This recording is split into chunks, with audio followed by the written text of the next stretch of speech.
Welcome to Secrets of Stand-Up Comedy. I'm Dick Williams. I'm going to tell you everything I know about stand-up comedy.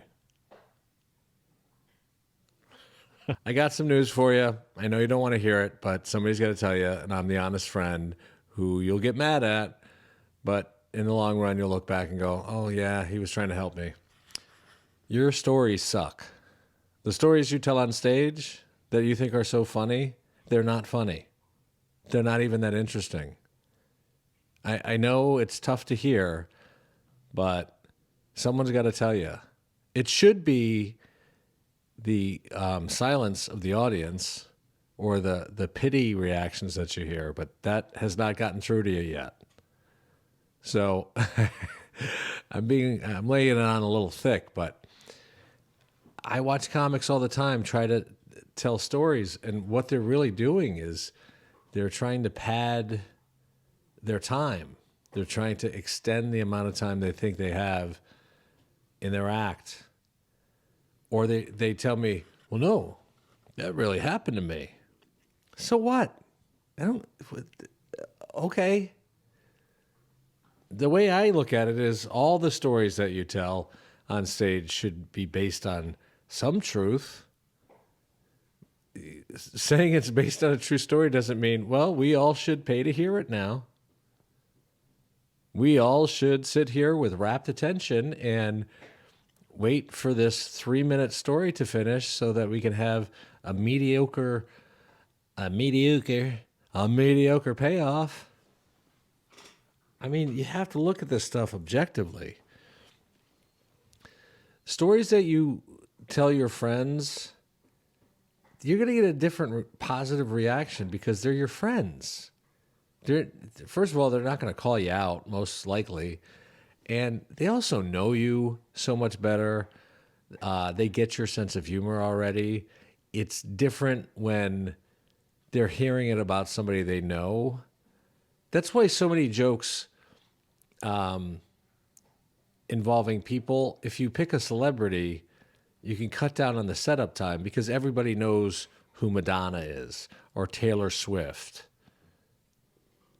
You don't have to explain, well, it's this woman from work and she's kind of older now, but you know, like, that's why topical jokes work, because not only is it in the news, you don't have to wade through all this nonsense to establish what you're talking about. Here's how you fix it. I'm going to play you a 3-minute clip of Ron White telling a story. A 3-minute clip. And this is what I want you to do. Pay attention to how many times the audience laughs. So it's great to be alive, isn't it, folks? I think so. I almost died last year. Actually, I didn't almost die. I didn't even get hurt. It wasn't a near-miss plane thing. I was flying from Beaumont to Houston because my manager doesn't own a Globe.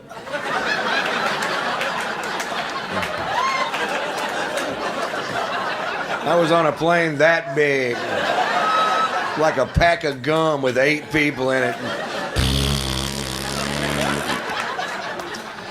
We took off from the Beaumont Airport Hair Care and Tire Center there. We're traveling at half the speed of smell. We got passed by a kite. There was a goose behind us and the pilot was screaming, "Go around."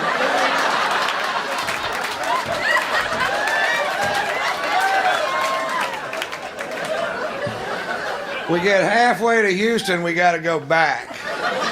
It's a 9-minute flight. Can't pull it off with this equipment.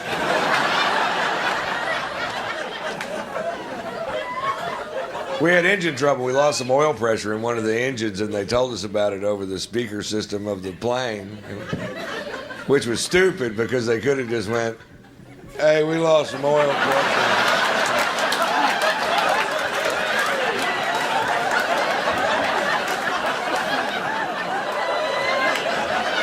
Heard ya.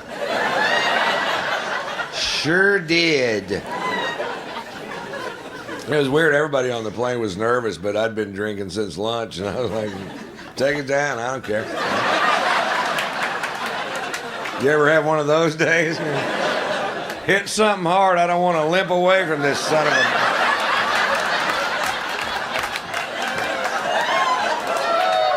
The guy sitting next to me is losing his mind. Apparently, he had a lot to live for.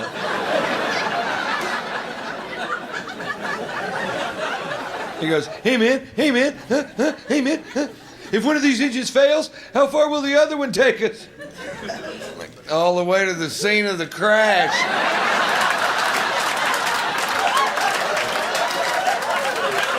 Which is pretty handy because that's where we're headed. I bet we beat the paramedics there by a half hour. We're hauling ass.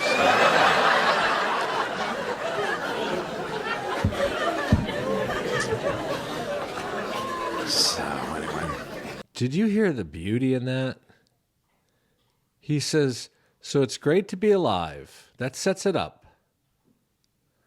Then he says he almost died, but not really. Nothing even happened to him.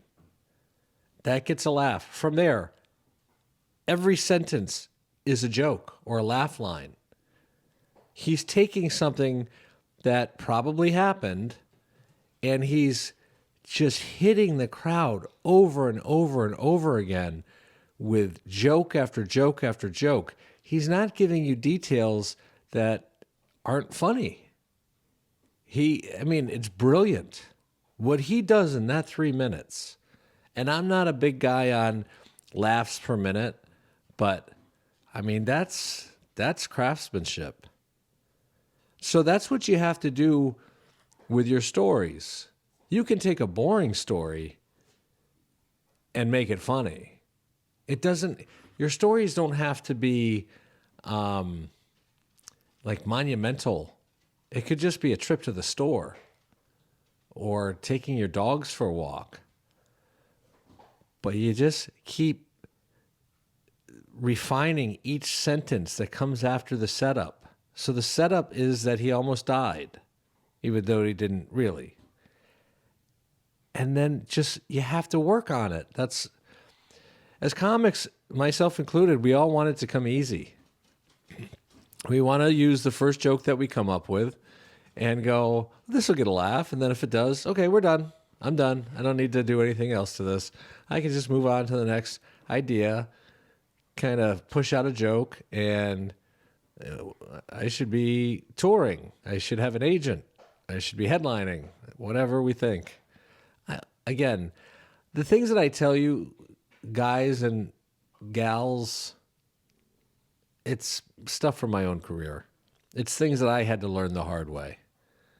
I would tell a story and it would drag on, and then there's no finale. And there's an old rule in comedy that the longer the story goes, especially without laughs, the bigger the payoff has to be. So if you're telling a 3-minute story and it just peters out at the end, they're going to be like, I invested all this time. And yeah, 3 minutes in real life doesn't seem like long. But when you're at a comedy show, 3 minutes to get a wah, wah at the end is not, the crowd won't follow you on the next story. They'll start thinking about, who's the next comic? Oh, I want to hit on this person over there. Hey, I'm going to text my friend. So you need to capture their attention and maintain it. Pepper those stories up with jokes. And you don't have to be 100% following the truth. The only thing I would say about that is that one comic, I don't know his name. He was up for the Daily Show hosting spot. Apparently, he was saying that some people that he was supposed to go to the prom with or whatever, the parents were racist. And he was like, from what I understand, I don't want to bash any comics. I don't want to but he wasn't taking a story like, Yeah, I hung out with Miss Universe and we went purse shopping together. It's like accusations about people's characters on one of the hottest topics, most controversial topics, and made a career out of it, or specials, whatever. Don't embellish that type of stuff. Don't don't have there be real life victims in your stories. And again, I don't know what's true, what's not true, whatever. I'm just trying to make a point. But you can embellish. You should embellish. You're supposed to be a comic. This is supposed to be partly true. And think of the setup as true, the punchline as a fabrication or an exaggeration. All right? So I hope you're having a great holiday season. And yeah, I'll see you next time. I think this is a good look for me. I could do Southern.